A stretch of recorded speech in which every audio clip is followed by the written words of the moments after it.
इस वीडियो में प्रेमानंद महाराज जी ने अपने भक्तों के लिए एक बहुत अच्छी बात कही है। इसीलिए वीडियो को पूरा सुने, स्किप करके मत सुने। स्वामी जी बरगद वृक्ष की तुलना में कह रहे, बट विश्वास अचल निज धर्मा। विश्वास कैसा होना चाहिए?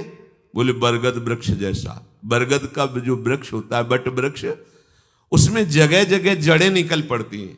अगर जड़ उखड़ जाए तो सैकड़ों जड़ें डालों में, वृक्ष नष्ट होने वाला नहीं। इतना मजबूत अपने आराध्य देव गुरुदेव पर विश्वास हो कि कोई रात दिन हमारी बुद्धि को विपरीत भरे तो भी हमारे विश्वास में कमी ना आवे। भगवद आश्रित का चमत्कार विश्वास होता है। हमें विश्वास है, बस ये बात तुम्हारी कोई छीनने न पावे तुम्हारे हृदय से। भेजे जाएंगे माया के पार्षद तुम्हारे विश्वास को नष्ट करने के लिए, और जब माया के पार्षद आते हैं तो तुम्हारे सामने दृश्य भी वही रख देते हैं। किसी भी दृश्य को पॉजिटिव और निगेटिव समझाने में 1 मिनट केवल लगता है। उसी को पॉजिटिव रख सकते हो, उसी को निगेटिव कर सकते हो। यह बुद्धि की कला होती है। तो माया जब किसी को बेचती है तो तुम्हारी सकारात्मक सोच और सकारात्मक दृश्य को नकारात्मक सोच और नकारात्मक दृश्य से पुष्ट कर देगी। आपको लगेगा हाँ बात तो सही है, अच्छा ऐसा, हम तो इसको ऐसा समझ रहे थे। नहीं नहीं, तुम गलत समझ रहे थे। और नकारात्मक सोच देने वालों का प्रभाव बहुत जोर का पड़ता है, क्योंकि पीछे हमारा नकारात्मक सोच से ही संबंध रहा है। देखो, हम आप तो जीव कोटि के हैं, जो ईश्वर की लीला में सम्मिलित हुए हैं, उनके ऊपर नकारात्मक सोच का प्रभाव बढ़ जाता है। हृदय में आपका विश्वास दृढ़ होना चाहिए। हमें प्रभु ने स्वीकार कर लिया है, हम प्रभु के हैं, हमारा निश्चित इसी जन्म में कल्याण हो जाएगा। जब नकारात्मक सोच वाले आपको इस विश्वास दिलाने के लिए आवे तो आपको बहुत सावधान हो जाना है। हमारे आपकी क्या बात, भगवत लीला में भी नकारात्मक सोच का प्रभाव पड़ जाता है। माता कैकेयी जी से जब मंथरा जी कहती हैं, तुम्हें पता है कल प्रातः राम को राज्याभिषेक होने वाला है चक्रवर्ती सम्राट पद पर, तो हां बोल तुझे क्या चाहिए, मेरे लाडले राम राजा बनेंगे, आज तू प्राण मांगे तो भी दे दे। आप समझ नहीं रहे। मैं आपके साथ आई हूं मायके से, आपकी प्रियदासी हूं, और सब जगह मैं जाती हूं सुनती हूं। तुम तो महल में रहती हो, तुम्हें पता नहीं। ये षड्यंत्र रचा जा रहा है। कल राम राजा बनेंगे, भरत को बंदी बना के जेल में डाल दिया जाएगा, और आपको कौशल्या की दासी होना पड़ेगा। कहीं कुछ नहीं है, कुछ नहीं होगा। दुष्टा कहीं की तेरी जबान काट लूंगी दोबारा अगर ऐसा बोली। जैसे दोनों नेत्र अपने को प्यारे होते हैं, ऐसे राम और भरत मेरे नेत्रों की समान। तू कैसी भेद बुद्धि, दोबारा बोली तो जबान काट लेंगी तेरी। थोड़ी देर बाद फिर बोली, को नृप होए हमें कहानी, चेरी छोड़े न हो बुरानी। कोई राजा बने हमें क्या होगा, हम तो दासी रहेंगी। पर लोगों को क्या है, उनके सुख की बात बताओ तो बुरा लगता है और रोने लगे। अच्छा बैठ, पास बैठ, निजी दासी है, क्या तू कहना चाहती? मैं सही कह रही, तुम्हारा बड़ा अमंगल है, तुम्हारा बड़ा अहित है राम का राज्याभिषेक होने पर। सही बात, महल की बात बता रही हूं, कौशल्या की दासी बनना पड़ेगा तुम्हें। तो फिर क्या कर सकती हो? तुम्हारे पास वरदान है ना, महाराज ने कहा था। हाँ है, तो मांग लो ना, यही अवसर है। क्या मांगू? राम को 14 वर्ष का वनवास और भरत को राजगद्दी। आ गई बात समझ में, आ गई समझ में।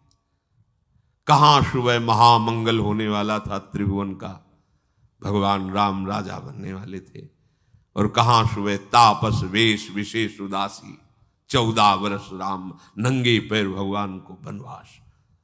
दशरथ जी का प्राण त्यागना, स्वयं सहित कौशल्या जी का वैधव्य होना, महान कष्टों की वर्षा हो गई। ये नकारात्मक सोच ऐसा नहीं कि तुम्हारी बुद्धि को न बदल दे, बहुत इसमें पावर है, क्योंकि ये सब माया के रचे हुए यंत्र हैं।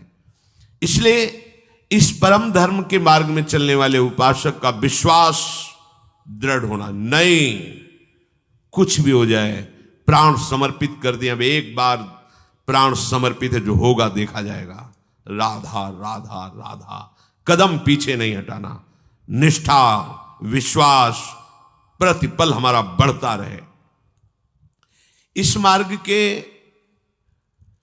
उपासक को अपने आराध्य देव में विशिष्ट भाव रखना है। अपने आराध्य देव, जैसे जब हमसे तत्व रूप में पूछा जाएगा तो सर्वत्र मेरे आराध्य देव हैं। यह हमारे आराध्य देव का सगुण निराकार रूप है। सगुण निराकार रूप है।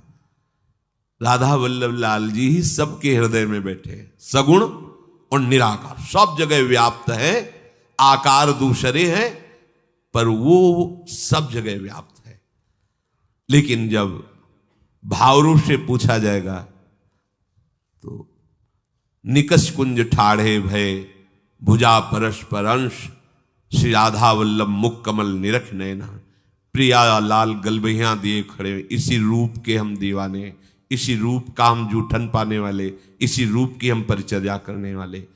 तो अव्यक्त रूप से मेरा प्रभु सर्वत्र विराजमान है, इसमें संशय नहीं। चाहे क्रूर हो, पापी हो, नीच हो, सबके हृदय में मेरा प्रभु विराजमान है।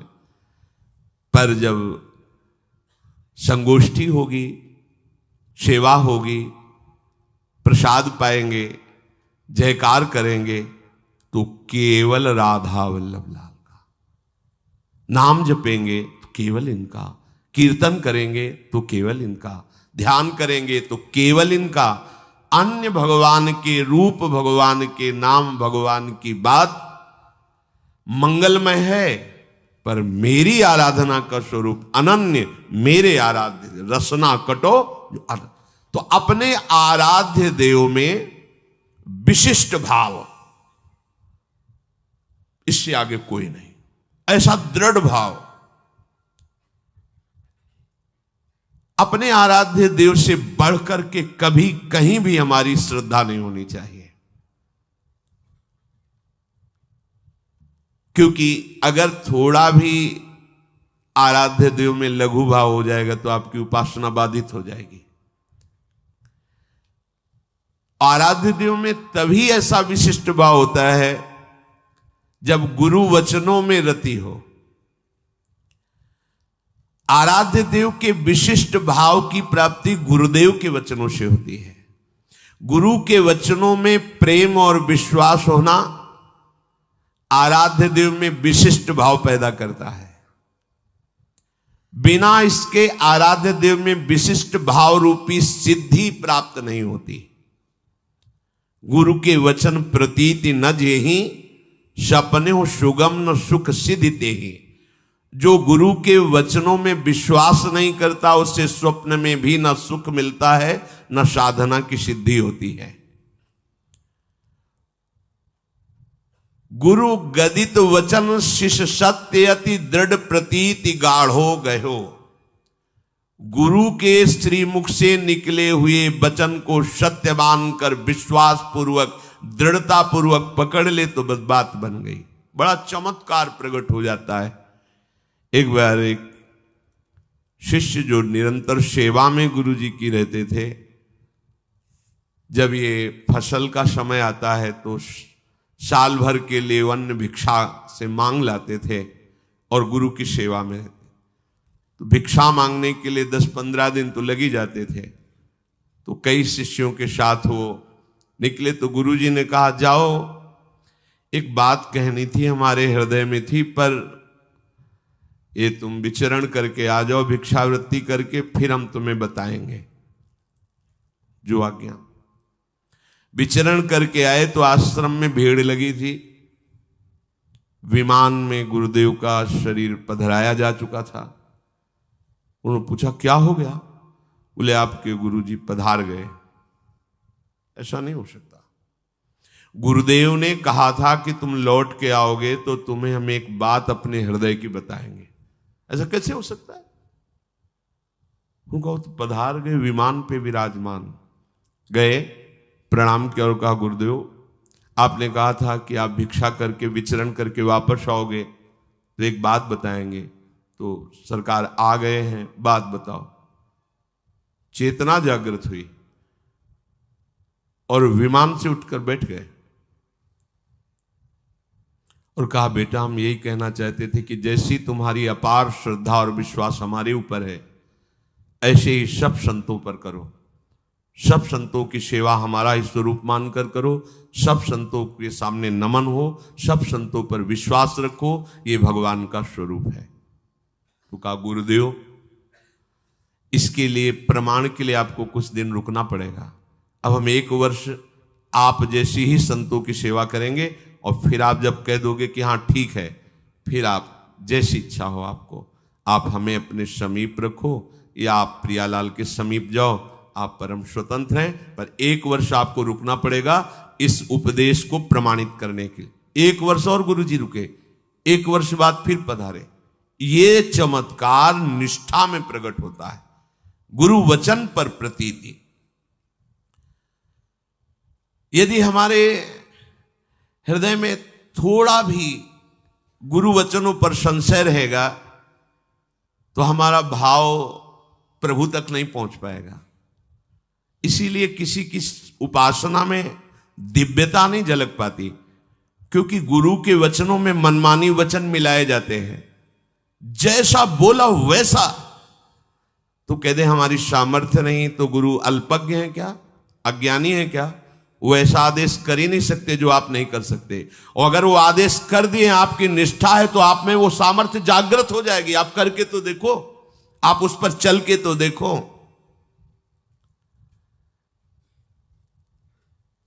एक आदेश पालन के विषय में उदाहरण आता है। श्री समर्थ स्वामी रामदास जी महाराज अपनी मंडली के साथ एक जंगल में गए तो देखा कुआं भी है, छाया भी है, ठाकुर जी विराजमान किए, बैठ गए। जल लाओ तो जल लाया गया, तो उसमें बहुत से पत्ते झरझर के डाली से गिरे थे, तो दुर्गंध आ गई। उनका इतना सुंदर जल जंगल में है, अगर ये दोष रहित हो जाए तो बहुत से प्राणियों के पीने योग्य हो जाएगा। अच्छा, 20 शिष्य थे। एक बड़ी सी डाल आ रही थी, दूर पेड़ था, डाल आ रही थी ऐसे, और वो ऊपर से पत्ते पुष्प आदि झड़झड़ के कुएं में गिर रहे थे। तो हमें वृक्ष को हानि नहीं पहुंचानी, केवल कुएं के ऊपर जो डाल आई उतनी काटनी है। तो कुल्हाड़ आदि साथ रहती थी, क्योंकि ठाकुर जी थे, तो रसोई अमनिया करने के लिए जैसे लकड़ी मिली तो उसको अपने रसोई के हिसाब से अमनिया करते थे। तो बोले इसमें चढ़ जाओ और उतनी ही डाल काटो जितनी कुएं पे आ रही।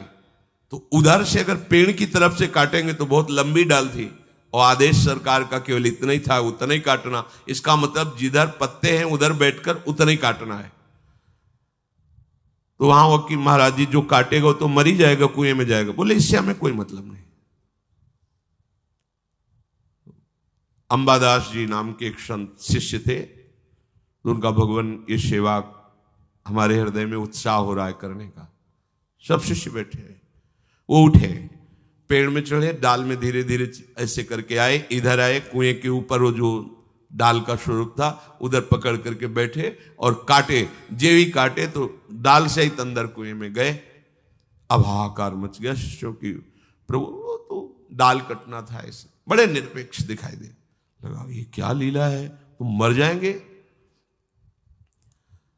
अब वो जब डाल कुएं में गिरी तो प्राण बचने की संभावना नहीं, क्योंकि ऊपर से डाल, नीचे जल, जल में जाके तो डूबना ही होगा। सब शिष्य शांत बैठे रहे।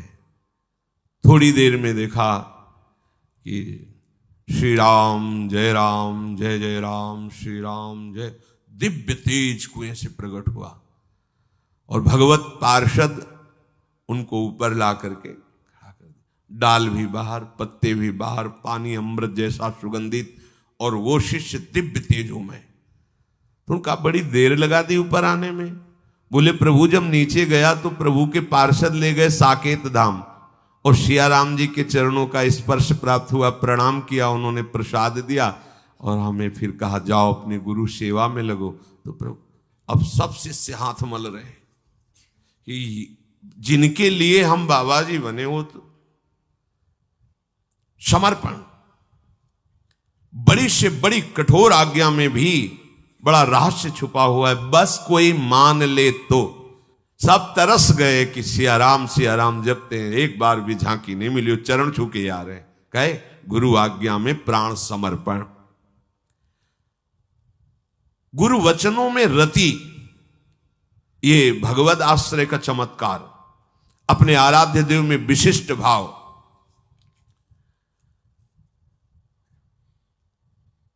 जिसने भगवान नाम को और भगवत आश्रय को स्वीकार कर लिया उसे कभी कहीं भी कोई डिगा नहीं, और उसके सामने छल कपट नहीं चल पाएगा। एक श्री मथुरादास जी नाम के महापुरुष हुए हैं, तो बस कहे तिजारे मांझ भक्ति रस रास करिए एक बात ताको प्रगट सुनाइए। आयो बेशधारी को करे सालिग्राम सेवा, डोलत सिंहासन पे आन भीर छाइए। स्वामी के जो शिष्य भयो तीनों के भाव देखी, वाही को प्रभाव आए कहो ही भाइये। नेक आप चलो उरीति को बिलो किए जू, बड़े सर्वज्ञ कही दुखे नहीं जाइए। मथुरादास जी तिजारी ग्राम में निवास करते थे।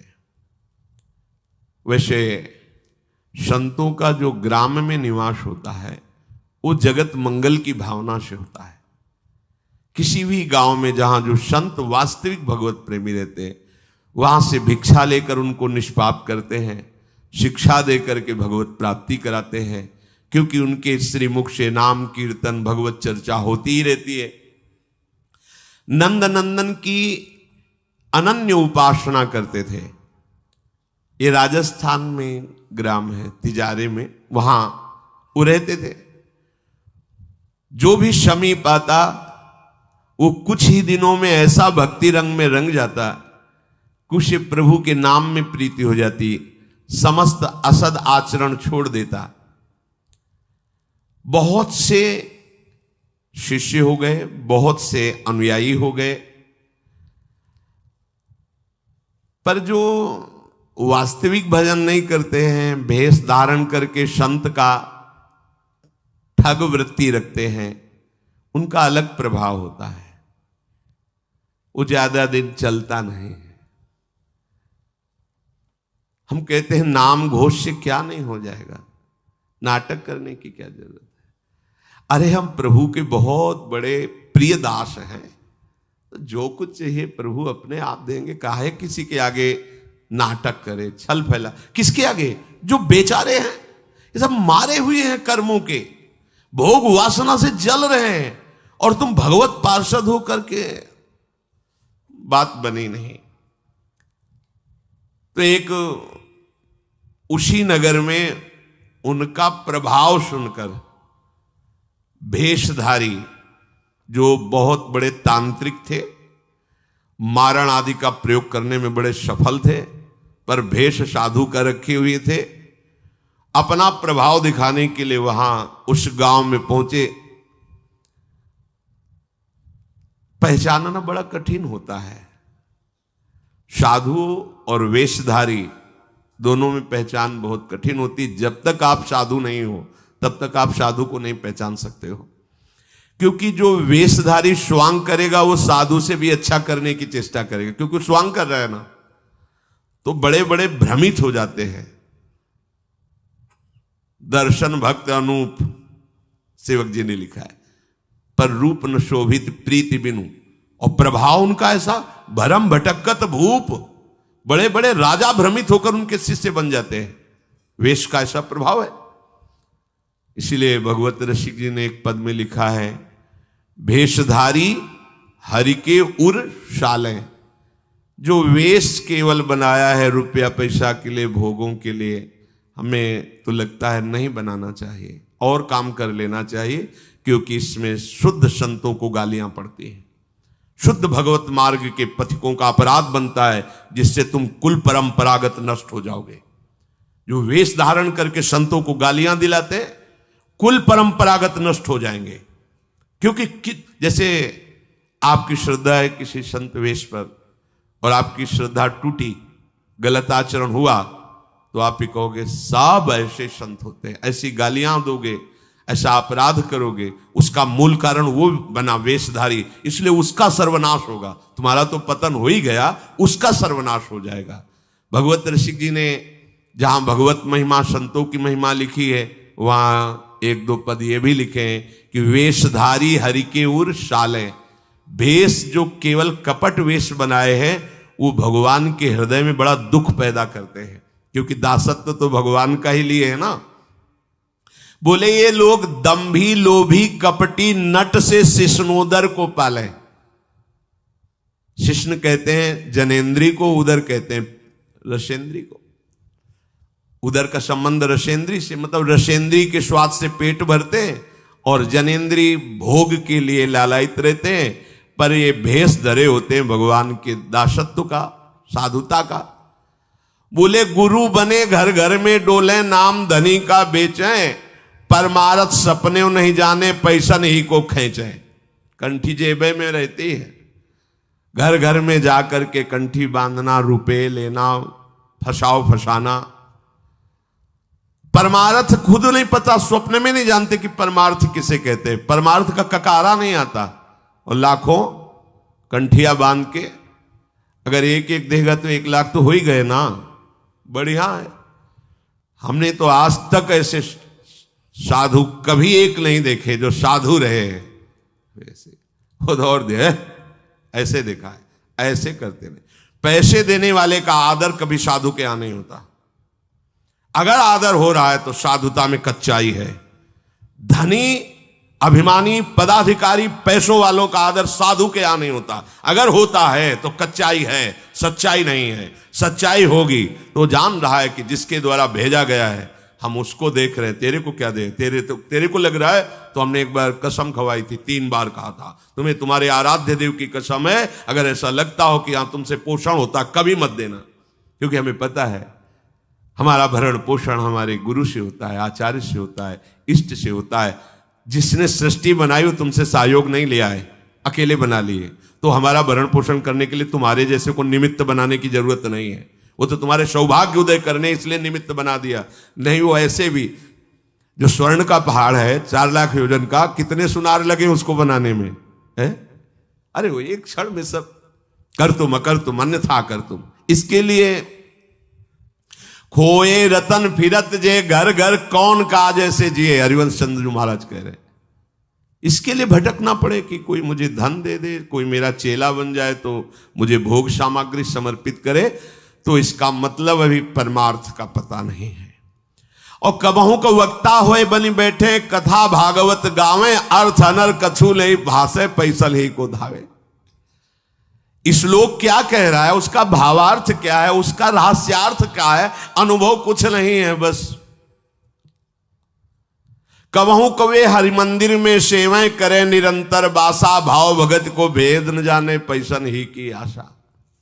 नाचे गावे चित्र बनावे कहे काव्य चटकीली, साच बिना हरि हाथ ना आवे, रहनी है सब ढीली।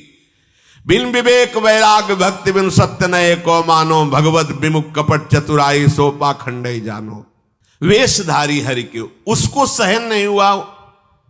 मथुरा दास जी की भक्ति का प्रभाव, हजारों लोग अनुयायी, हजारों लोग शिष्य बन गए। तो अब वो तांत्रिक था, तंत्र मंत्र का उसे बहुत ज्ञान था। श्री मथुरा दास जी जिस नगर में रहते थे वहां वो जाकर अपना नाटक शुरू किया। उसने सब जगह प्रचार प्रसार किया। मैं गंडकी नदी में 12 वर्ष तक खड़े होकर के तपस्या करके आया हूं, केवल दूध का आहार करता था। उसके प्रभाव से शालिग्राम भगवान हमारे बस में हो गए। और आप सबको मैं दिखा सकता हूं कि शालिग्राम मेरे वश में है। देख लीजिए, सिंहासन लाता, बाहर रखता, हजारों की भीड़, ऐसे ऐसे करता तो वो ऐसे शालिग्राम उठते और नाचते हुए ऐसे ऐसे ऐसे फिर रख जाते, फिर ऐसे ऐसे ऐसे ऐसे। अब तो सबको आश्चर्य हो रहा, जैसे चुटकी बजा रहा वैसे शालिग्राम की बटिया ऐसे ऐसे ऐसे।